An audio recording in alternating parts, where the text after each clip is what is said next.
Hey guys, it's Sam and I'm here with a book review. This one might actually come as a bit of a surprise to some people because I mentioned this book in my July wrap-up and that I really wasn't enjoying it, but I'm actually here to talk about Atonement by Ian McEwan. A little backstory about this book for those of you that haven't seen that wrap-up. My first exposure to Atonement was through the movie, not the novel. So when the movie came out, I saw the trailer, and for those of you that haven't seen the trailer recently or don't remember it, please check it out. I will link it down below because it kind of explains why I got the impression that I did before watching it and why it left me kind of with a bad taste in my mouth. When you watch the trailer, there's this very specific line that they put in the trailer that is torn apart by betrayal, separated by war, bound by love. So when you hear that line, you get a specific image in your head of what you're expecting from the film, and I sort of got this very tragic love story, but in the end, everything might turn out okay, might not, whatever. So here's my review of the novel now, coming from that. So when I watched the movie, I was expecting this epic love story set around World War II, which I kind of got, but I expected a happier ending. This book doesn't exactly have the happiest ending. And I kind of should have expected that it wasn't going to be the happiest situation. I was prepared for drama, but I was just expecting something completely different for some reason. So I did not end up enjoying the movie. I thought it was beautifully shot, and I love James McAvoy and Keira Knightley, but I just did not have a good time, and I was very bitter against the movie for a long time. And then Lena from Just Kiss My Frog did a review on Atonement and the fact that she loves it, and I was getting more into historical fiction, and I was like, you know what?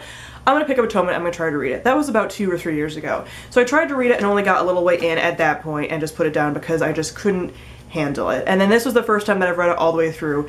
And like I said, for those of you that watched the wrap-up from last month when I was halfway through it, I really was not enjoying it at all. So let me kind of break it down how this book is written.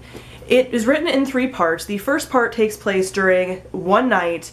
It involves all of the characters and side characters pretty much are going to be mentioned throughout the book, and there's a bunch of things that happen that build up to create this big climax event that kind of affect the rest of the novel.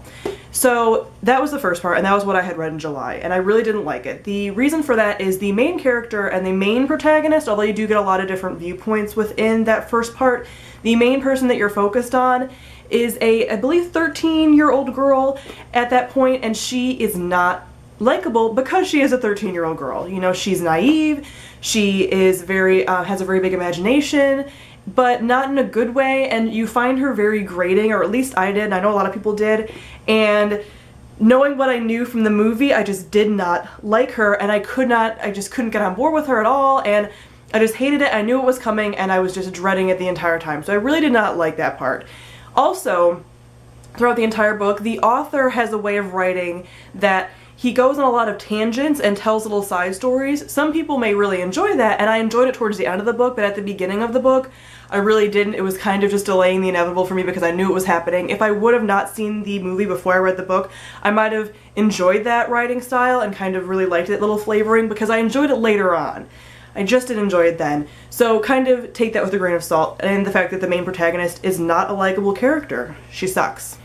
The second part of the book takes place all around the backdrop of World War II. There is one of the characters that ends up being a soldier in World War II, and so you get to experience firsthand a lot of the events that were happening over in France at the time. I really, really enjoyed that part of the book. That part of the book I got through the quickest. I love having stories where you are really, really immersed in the World War, or I really enjoy stories where that takes place in Europe, because I feel like a lot of stories that you get from the American viewpoint, at least at that time in the war, you don't really understand because we were over here, we were watching what was happening, but we didn't get that first-hand experience, and you really get this first-hand experience of the characters and the awful things that were happening, and there's some graphic imagery in this part of the story, and I really enjoyed getting to kind of experience that because it's really hard just watching news clips and even like historical documentaries about it. With this way you kind of identify with the character and what they were feeling, and I really, really enjoyed that part of the story.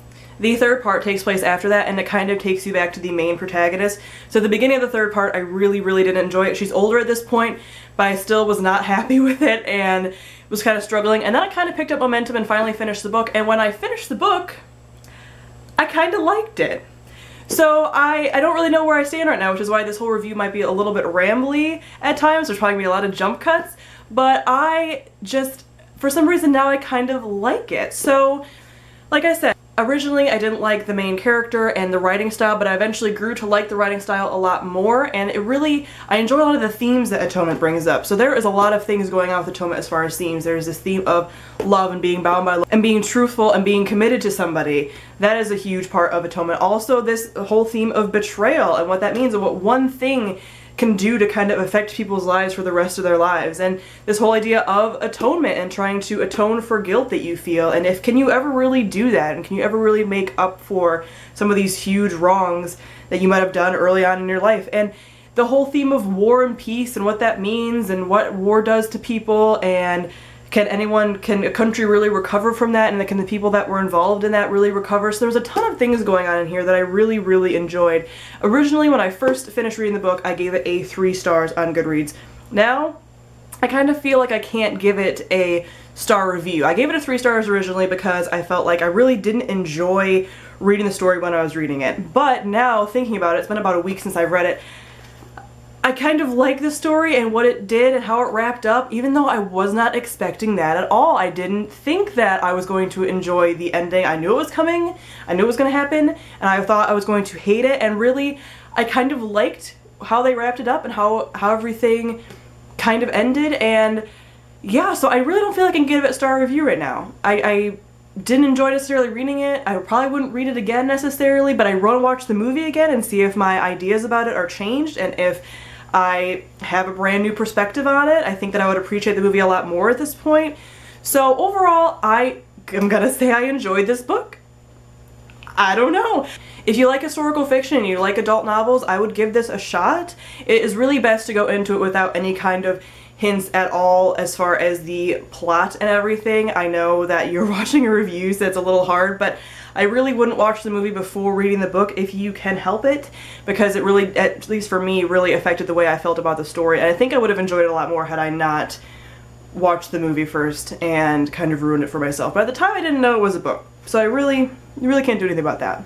If you have read Atonement and loved it or hated it or don't know how to feel about it, comment down below and let me know. If you've watched the movie and really love it or hate it or whatever, let me know that as well. If you end up reading it because of this review, even though it's kind of all over the place and I still don't know how I feel about the book, let me know that as well. But either way, guys, thank you all for watching, and I will see all of you guys soon. Bye!